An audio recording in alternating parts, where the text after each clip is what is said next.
నమోబోదే మిత్రులారా, విరేచనాలు ఇవి రకరకాలుగా అవుతుంటాయి. ఎన్ని రకాల అతి విరేచనాలు అయినప్పటికీ చక్కటి ఔషధాలు మన ఇంట్లోనే వాడేటువంటి ఔషధాలని ఆ చిటకా వైద్యంతోనే విరేచనాలని తేలిగ్గా అరికట్టుకోవచ్చు. ఒకటి, అల్లం రసాన్ని బొడ్డు చుట్టూ పొట్ట మీద పుయ్యాలి. ఒక గంట పాటు ఉండాలి. 2 పూటలు అలా చేయాలి.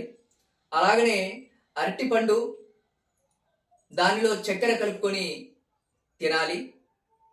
మూడవది, దానిమ్మ పండు తొక్కు కషాయాన్ని టీలాగా తాగినట్టయితే ఈ 3 రకాల పద్ధతులు మనం చేసుకున్నట్టయితే ఎలాంటి విరోచనాలైనా తేలిగ్గా తగ్గటానికి అవకాశం ఉంది.